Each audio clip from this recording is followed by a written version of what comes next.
Hey, it's Abby, welcome back. So yesterday I did a video on my essential 9 and today's video is my 9 no-nos. So these are the things that I don't do. Occasionally I slip up, but because they're on my no-no list, the next day I just get right back into it. Most of these are dietary. As some of you know, I lost about 50 pounds in 3 years. So a lot of these have to do with my weight loss and just maintaining a healthy lifestyle. So the first one is no gluten. I had to recently add to this no corn, which was sad because I love corn chips and stuff, but unfortunately, corn acts very similar to gluten in my body, specifically the way I digest it, which is like I don't digest it. It doesn't have the same effect as gluten does on my upper respiratory. So gluten actually starts to shut down my sinuses. It's bad. My second one is no sugar. So sugar is really bad for you in general and it causes all sorts of problems. But for me, I get addicted to sugar like immediately. I just start craving it every single day. So I can't do sugar, and I don't like the sugar crash either. So it's just a no. No dairy is number 3.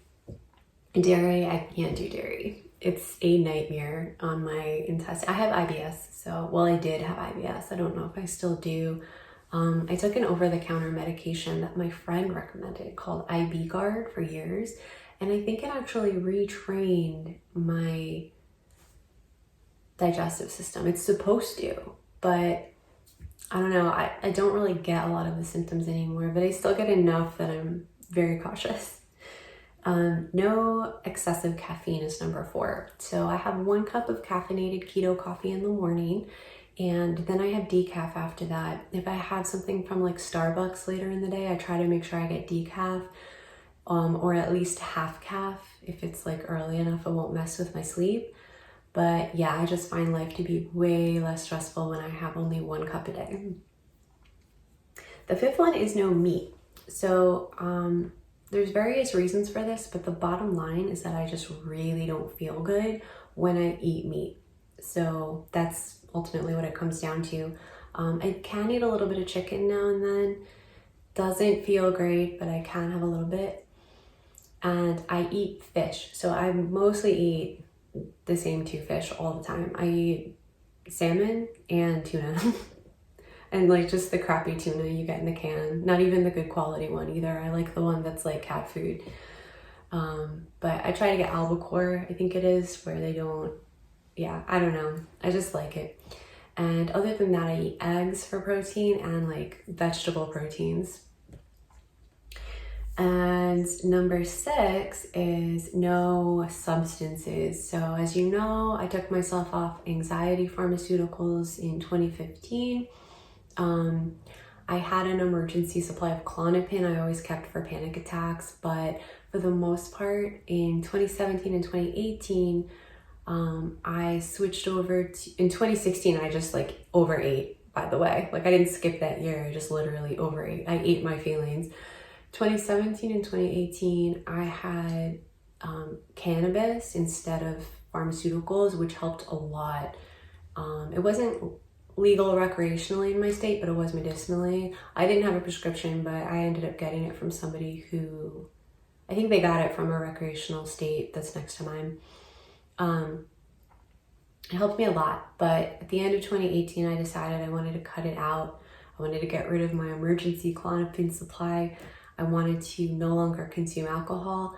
I didn't really consume a lot, but probably a glass or 2 of red wine a week, and I didn't like how it made me feel. So I went and just got rid of everything, and I had 3 months of just debilitating panic attacks in the early 2019, like in winter. It was horrible. But after that, I learned coping mechanisms. So now I don't really even consider myself to have anxiety per se. I'm just someone that experiences depression and experiences anxiety, but it's not like a label I have anymore, which is awesome. But I keep myself pretty much substance free. Very few exceptions on that. Okay, I like Advil during my period and stuff, and that's about it.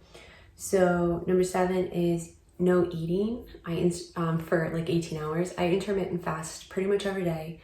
I do a dirty fast, a keto fast. So that means I drink keto coffee.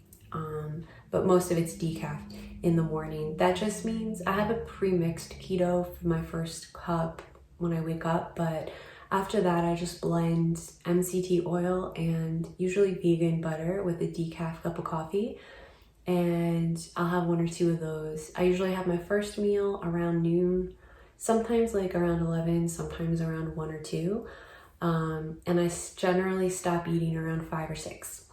So then I go to bed at 8. I hate eating right before I sleep. If I snack before I sleep, it's terrible. But anyway, that was the biggest weight loss mover, like the needle mover for me for weight loss was by far intermittent fasting.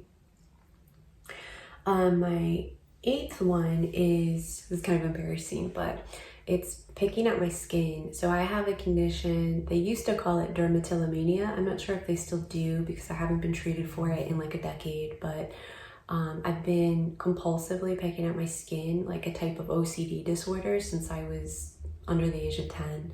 And I first started actually acknowledging that it was a thing and getting some treatment for it in my 20s. And the treatment for OCD related disorders is really high levels of like antidepressant drugs, like SSRIs they're called, so Prozac related things, Lexapro, stuff like that. I don't tend to do well on those if they're really high dosage. I don't do well on them in general, but high dosages I can't take. So for the most part, medication just never worked for me.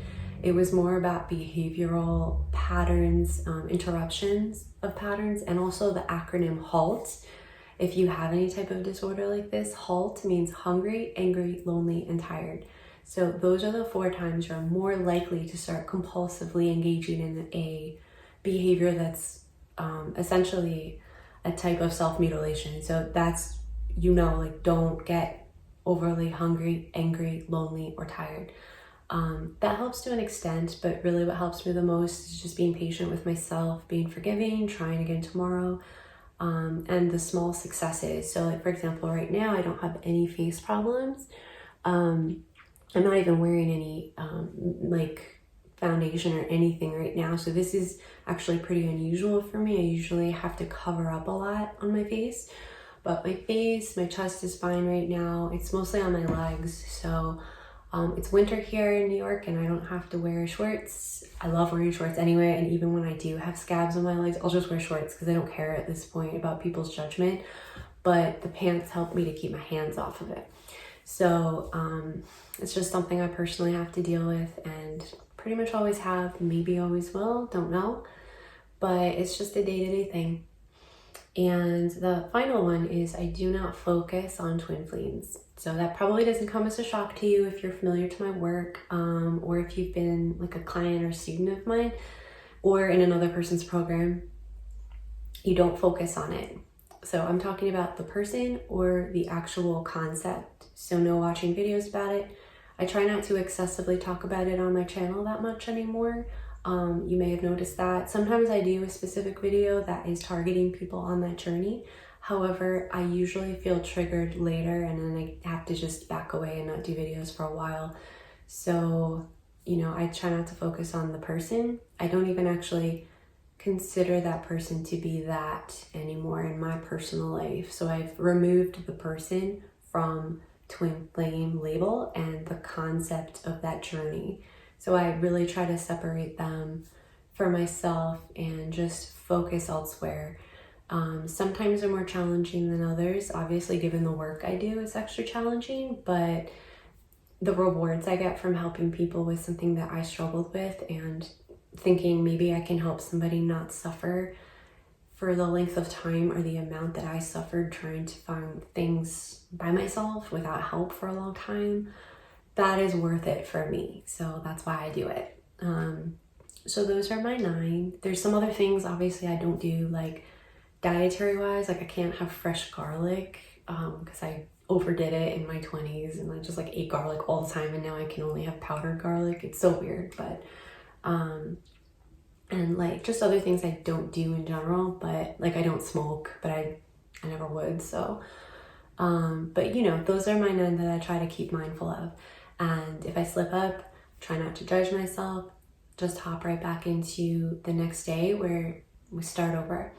So yeah, that's my story. My essential 9 was yesterday. These are my 9 no-nos. And if you have any questions, or if you guys want me to do another video about my weight loss journey and get more specific about it, I'm happy to do that. I do get comments privately all the time about how I look so different from my earlier videos. So I am very happy to share like how I did that, and I pretty much effortlessly maintain a weight of about 115 now. I have for a while, since I was in Sedona. It hasn't been a struggle for me to be fit. And it took a while to change the behaviors there, but I'm happy to go through that with you if you're interested and you're struggling to lose weight as well, as I was for many years. And if you have like no-nos that you have on your list and you're willing to share them, I would be really interested to hear that in the comments. So thank you so much for watching. Please subscribe if you haven't done so already. Please give this video a thumbs up, and I will see you in the next one. I love you. Bye.